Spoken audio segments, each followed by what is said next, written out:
Coba bayangkan ini. Ada seorang sosiolog Jerman bernama Niklas Luhmann.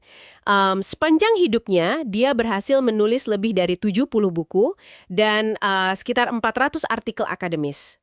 Dan yang paling gila dari fakta itu adalah dia melakukan semuanya jauh sebelum internet ada, iya kan? Tidak ada Google, tidak ada Wikipedia, bahkan tidak ada komputer pribadi. Benar sekali. Hanya bermodalkan secari kertas kecil, pena, dan sebuah lemari kayu berisi kotak-kotak. Maksud saya, Luhmann tidak terlahir dengan memori fotografis yang super. Dia hanya memiliki sebuah sistem. Persis. Sementara kita hari ini, kita punya superkomputer di saku kita. Iya, kita punya akses ke hampir seluruh pengetahuan umat manusia dalam hitungan detik. Tapi, coba pikirkan apa yang sebenarnya terjadi saat Anda duduk di depan layar. Anda mungkin sedang menatap 50 tab browser yang terbuka secara bersamaan. Oh iya, penyakit modern kita. Kan ada artikel panjang yang Anda janjikan pada diri sendiri untuk dibaca nanti, terus ada draft pekerjaan yang terbengkalai, dan mungkin video tutorial yang baru diputar 2 menit. Dan Anda sebagai pembelajar yang selalu haus pengetahuan, niat awalnya kan selalu baik. Anda ingin menyerap informasi. Namun pada kenyataannya, kata nanti itu tidak pernah datang. Tidak pernah. Yang tersisa di pikiran Anda hanyalah perasaan kewalahan yang luar biasa. Ini ada krisis nyata yang sedang kita hadapi saat ini. Itulah mengapa pada eksplorasi mendalam kita hari ini, kita akan membongkar rahasia di balik sistem klasik Luhmann tadi dan mengawinkannya dengan metodologi modern. Tepat. Kita punya sumber materi yang sangat kaya untuk ini. Manajemen pengetahuan personal hingga bedah arsitektur aplikasi digital masa kini. Misi kita hari ini sangat spesifik.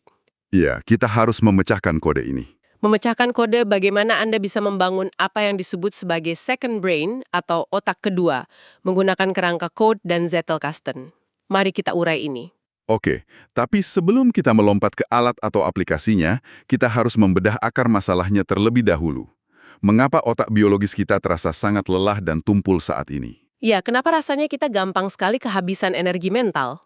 Jurnal Psikologi Pendidikan yang kita jadikan sumber menyoroti satu konsep penting, yaitu beban kognitif. Ketika otak kita dibombardir dengan titik data tanpa henti, seperti berita, notifikasi, email. Ping dari ponsel setiap 5 menit. Tunggu sebentar, tapi ini bukan hanya soal volume datanya kan? Maksud saya, ini juga soal bagaimana rentetan informasi ini merusak cara kita berinteraksi dengan dunia nyata. Itu poin yang krusial. Sherry Turkle, seorang akademisi yang sering membahas digital minimalism, mendeskripsikan kondisi modern kita ini sebagai perasaan forever elsewhere. Forever elsewhere, selalu berada di tempat lain. Ya, selalu berada di tempat lain. Kita menggunakan kebisingan digital itu secara sengaja, entah itu melakukan scrolling media sosial tanpa henti, atau memutar audiobook terus-menerus sebagai latar belakang. Saya sering melakukan itu, sengaja mencari suara latar. Banyak dari kita melakukannya.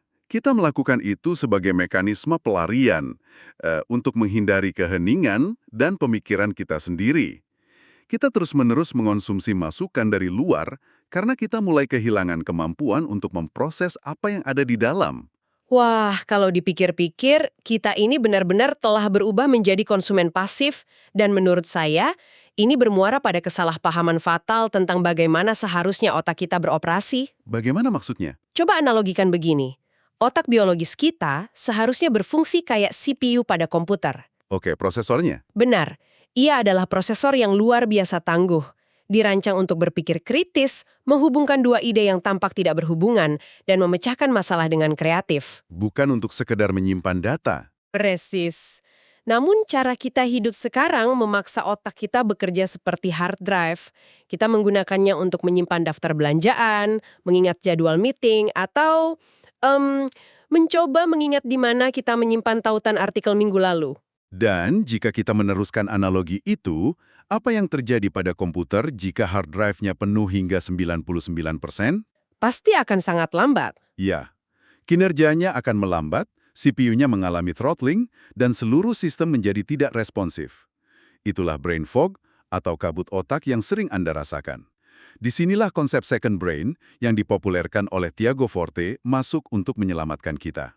menjadi hard drive eksternalnya. Tepat sekali. Second Brain adalah sebuah pangkalan pengetahuan personal digital yang mengambil alih tugas mengingat yang kasar tersebut.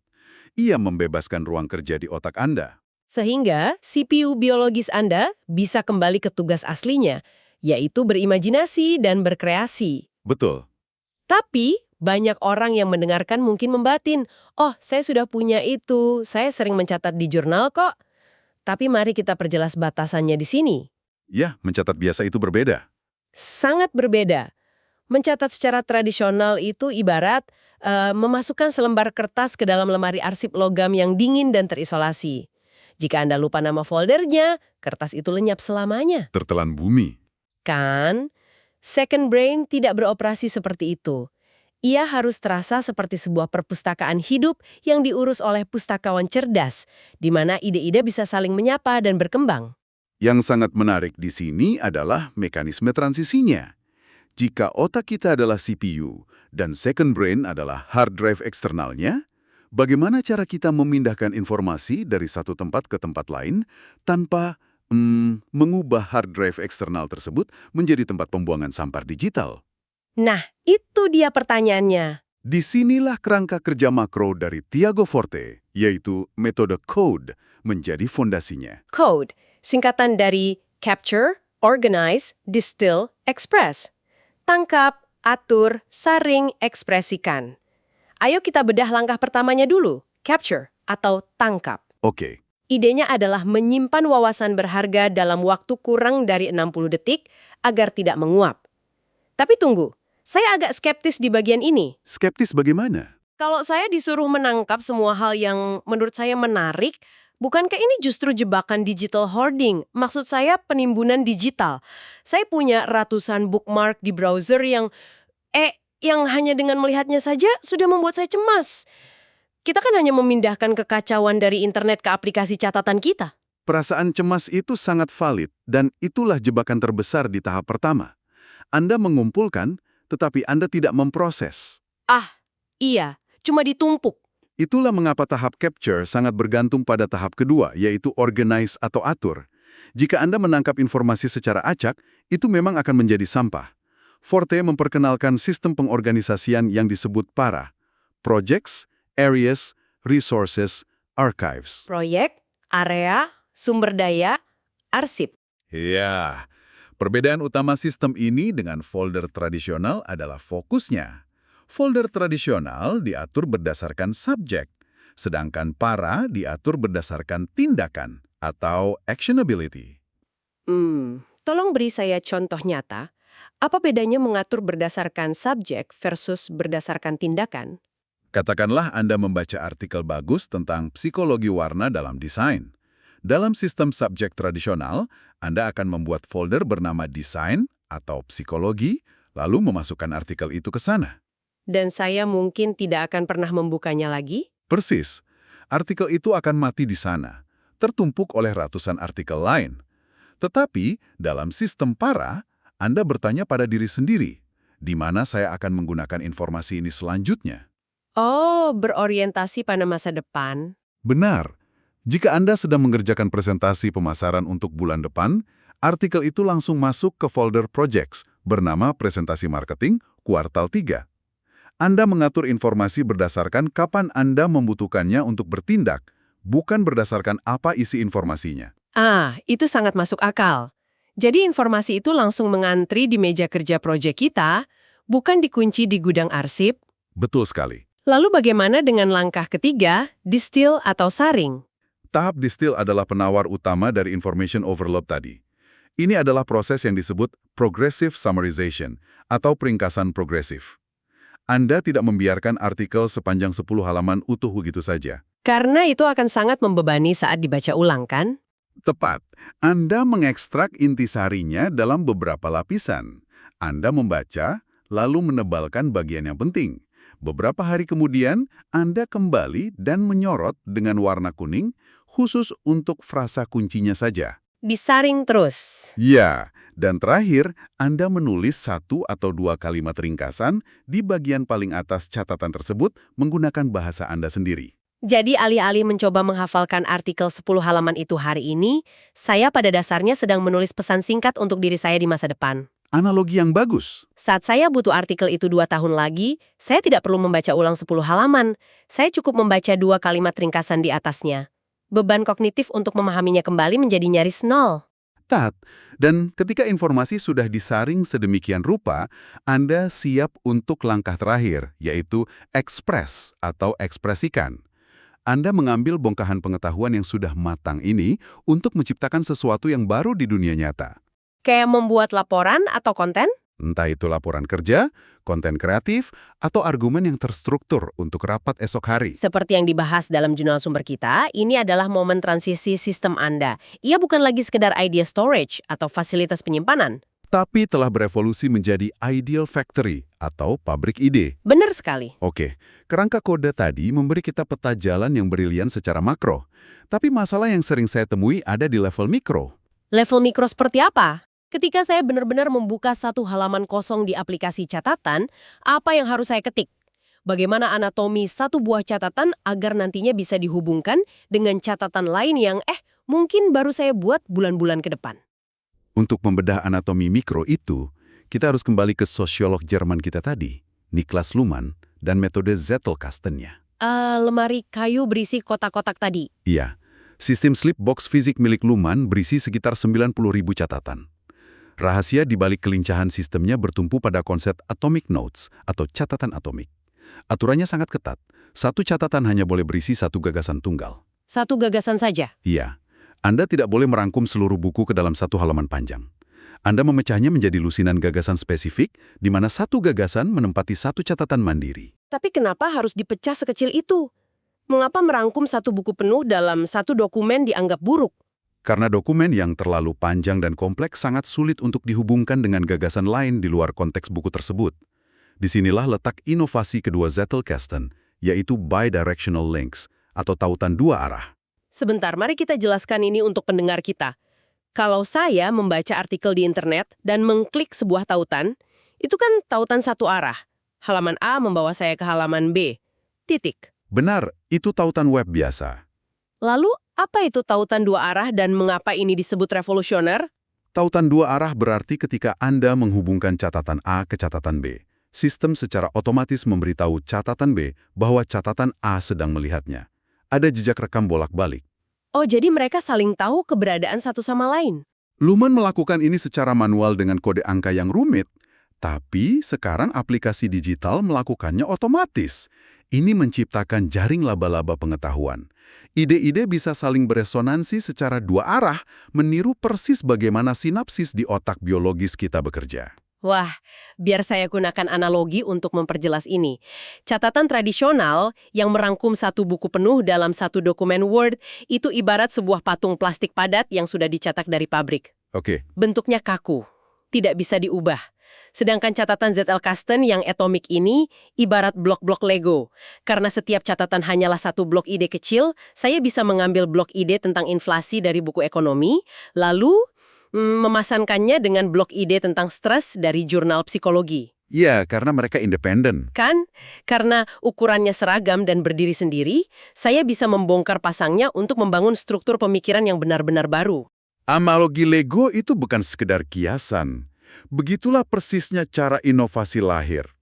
Terobosan seringkali terjadi di persimpangan antar disiplin ilmu. Sangat masuk akal.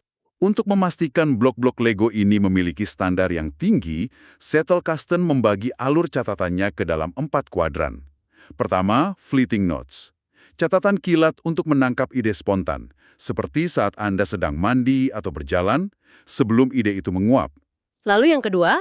Kedua, literature notes. Catatan yang Anda ekstrak langsung dari sumber eksternal, seperti buku atau materi audio. Lalu yang ketiga adalah permanent notes kan? Catatan permanen tempat ide-ide itu dimatangkan. Sumber kita menyebutkan bahwa di tahap ini, kita wajib menggunakan teknik Feynman. Ya, teknik Feynman sangat dianjurkan di sini. Ulang sebuah konsep menggunakan kata-kata Anda sendiri, seolah Anda sedang menjelaskannya kepada anak berusia 10 tahun. Ujian pemahaman sejati. Persis. Jika Anda masih menggunakan jargon rumit atau sekadar menyalin kutipan buku, itu artinya Anda belum benar-benar paham. Anda hanya berlindung di balik ilusi pemahaman. Sangat krusial untuk dipahami. Anda memeras ide itu melalui filter pemahaman Anda sendiri. Dan kuadran terakhir adalah reference atau index notes. Ini berfungsi sebagai peta panduan atau daftar isi dinamis yang mengelompokkan blok-blok Lego tadi ke dalam tema yang lebih besar. Disinilah bagian yang paling menarik dari arsitektur Zettelkasten, konsep flat folder structure atau struktur folder datar. Mimpi buruk hierarki. Folder pekerjaan, di dalamnya ada tahun 2026, di dalamnya ada proyek X, di dalamnya ada referensi. Berlapis-lapis. Sangat melelahkan untuk dinavigasi. Tapi sejujurnya, otak manusia tidak berpikir dalam bentuk laci bertingkat. Pemikiran kita melompat melalui koneksi dan asosiasi visual. Dengan struktur datar, hampir semua catatan Anda berada di satu kolam besar yang sama, dan hanya diikat oleh tautan-tautan Lego tadi. Tidak ada ide yang terisolasi di dalam folder yang salah. Itulah esensi sesungguhnya dari otak kedua. Ia menolak menjadi struktur birokrasi dan memilih menjadi ekosistem yang hidup. Luar biasa, sekarang Anda yang mendengarkan sudah mengantongi cetak birunya, yaitu metode code. Anda juga sudah tahu cara mencetak bahan bangunannya, yaitu dengan Zettelkasten. Tapi pertanyaan terbesarnya, di lautan aplikasi produktivitas yang seakan tiada habisnya, alat berat apa yang harus Anda gunakan untuk membangun ekosistem ini? Ini adalah titik di mana banyak orang tersesat. Sumber analisis dari Cosmic dan pakar antarmuka pengguna membedah hal ini dengan sangat baik. Kesalahan utamanya adalah berasumsi bahwa satu aplikasi cocok untuk semua orang. Padahal otak kita kan bekerja dengan cara yang beda-beda. Tepat. Padahal otak kita memproses visual secara berbeda. Kita bisa mengelompokkan alat digital ini berdasarkan gaya berpikir Anda. Kategori pertama adalah pemikir visual atau spasial, Kayak gimana itu? atau heptabase. Anda secara spasial menyebarkan gagasan di layar layaknya menyusun papan detektif. Oh, wow! Lalu bagaimana dengan orang-orang yang otak kirinya dominan, yang butuh segala sesuatunya rapi dalam bentuk tabel dan database? Mereka masuk dalam kategori pemikir linier atau terstruktur. Bagi mereka, aplikasi seperti Notion adalah surga. Kemampuannya membuat database relasional, memfilter data, dan membuat tampilan papan Kanban sangat memuaskan kebutuhan akan hierarki yang ketat. Notion memang sangat populer untuk itu. Lalu ada kategori ketiga, kan? Ya, kategori ketiga adalah pemikir jaringan atau teks. Ini untuk Anda yang ingin menerapkan Zettelkasten murni tanpa distraksi visual. Aplikasi seperti Obsidian atau Roam Research mendominasi di sini. Mereka sangat kuat dalam memfasilitasi tautan dua arah. Dan yang paling penting, aplikasi seperti Obsidian menggunakan format file Markdown lokal. Tolong jelaskan sedikit tentang Markdown dan penyimpanan lokal ini. Mengapa hal teknis ini penting bagi sistem yang akan kita gunakan seumur hidup? Markdown pada dasarnya adalah teks murni yang disederhanakan. Tidak ada kode pemformatan tersembunyi seperti di Microsoft Word. Mengapa ini penting? Karena teks murni tidak akan pernah usang. Jadi bisa dibaca selamanya? Betul. 50 tahun dari sekarang, komputer jenis apapun tetap bisa membaca file teks murni Anda. Dan lokal berarti file-file itu tersimpan wujud fisiknya di dalam hard drive komputer Anda sendiri. Bukan di cloud? Startup yang mungkin saja bangkrut 3 tahun lagi dan membawa lari semua catatan Anda. Anda memiliki kendali penuh atas data Anda. Wah, aspek kepemilikan data itu sering sekali luput dari perhatian kita. Tapi ada satu peringatan keras dari semua sumber kita yang tidak boleh diabaikan. Penyakit gonta-ganti aplikasi. Persis, penyakit akut yang disebut tool hopping. Penyakit gonta-ganti aplikasi setiap bulan karena tergoda melihat influencer pamer fitur AI terbaru. Pada akhirnya, orang-orang ini bukannya menghasilkan karya, malah terjebak merias aplikasinya. Mendesain ulang tampilannya terus-menerus. Ya, mereka bekerja pada sistem, sibuk mengatur kode warna dan merapikan tag, alih-alih bekerja di dalam sistem untuk menulis atau berpikir. Jadi pertanyaannya, secanggih apapun integrasi kecerdasan buatan di aplikasi tersebut, bukankah semuanya akan sia-sia jika kita mengabaikan kedisiplinan metode code dan Zettelkasten? Ini memunculkan pertanyaan penting tentang batasan teknologi. Jawabannya adalah ya, mutlak sia-sia. Alat secanggih apapun tidak akan bisa memperbaiki proses kognitif yang buruk. Karena alat lanyala alat. Benar. Aplikasi Anda seharusnya menjadi pelayan diam yang memfasilitasi kelancaran berpikir, Bukan majikan cerewet yang menuntut Anda menghabiskan berjam-jam setiap akhir pekan hanya untuk merapikan folder. Jika sistem Anda terasa seperti pekerjaan administratif tambahan, Anda telah salah arah. Sangat tajam. Jadi, jika kita harus menarik satu benang merah untuk Anda hari ini, membangun sistem second brain dengan mengawinkan kode dan settle custom sama sekali bukan tentang kompetisi menjadi pengumpul data paling rapi di dunia maya. Sama sekali bukan. Inti dari semua ini murni tentang menurunkan beban kognitif di pundak Anda. Ini adalah cara sistematis untuk secara brutal membebaskan pikiran sadar Anda dari tugas rendahan mengingat fakta. Biarkan mesin yang mengingat. Iya, saat mengingat sudah ditangani oleh sistem digital Anda, CPU biologis Anda bisa sepenuhnya difokuskan pada tugas yang menghasilkan nilai tinggi, yaitu menganalisis, berempati, dan mencipta. Anda bertransisi dari seseorang yang selalu khawatir melupakan sesuatu menjadi seseorang yang selalu siap merespons, karena Anda tahu persis bahwa setiap bongkahan pengetahuan Anda telah disaring, dihubungkan, dan tertata rapi menunggu untuk digunakan. Namun, sebelum kita benar-benar menutup sesi bedah materi ini, ada satu pemikiran provokatif terakhir yang ingin saya lempar agar Anda renungkan. Silakan. Sepanjang waktu tadi, kita terus membicarakan tentang mengeksternalisasi pengetahuan, memindahkan ingatan kita ke hard drive dan aplikasi. Seolah-olah otak biologis kita hanyalah pabrik yang membuang produknya keluar. Terus memindahkannya keluar ya?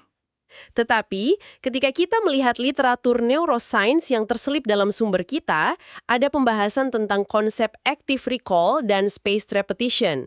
Singkatnya, active recall adalah praktik memaksa otak Anda mengingat informasi dari memori tanpa melihat catatan. Sementara spaced repetition adalah melakukan penarikan ingatan tersebut dalam interval waktu yang semakin renggang. Itu teknik belajar yang sangat teruji. Praktik ini adalah cara paling ampuh untuk memahat jalur saraf permanen di otak fisik kita. Nah, bagaimana jika tujuan akhir dari membangun second brain digital yang nyaris sempurna ini, pada akhirnya sama sekali bukanlah untuk menyingkirkan memori biologis Anda? Wow, itu sudut pandang yang menarik. Coba Anda renungkan ini. Bagaimana jika tindakan metodis saat Anda merangkum artikel dengan kata-kata sendiri, atau saat Anda secara aktif mencari tautan antara dua ide yang tersembunyi di dalam aplikasi Obsidian atau Notion? Bagaimana jika semua gesekan positif itu secara diam-diam menjalankan proses active recall? Melatih otak secara tidak sadar. Dan penyimpanan, melainkan sebuah sasana latihan hiperfokus. Sebuah tempat berlatih yang pada akhirnya membentuk ulang otak pertama Anda untuk bisa melihat pola-pola tak kasat mata di dunia nyata dengan jauh lebih tajam dari sebelumnya. Itu adalah pemikiran yang luar biasa untuk direnungkan. Terima kasih karena Anda telah ikut menyelam jauh melampaui permukaan pada eksplorasi mendalam kita hari ini. Teruslah skeptis pada apa yang Anda baca, bangun tautan antar pengetahuan Anda, dan biarkan rasa ingin tahu mengambil kemudi.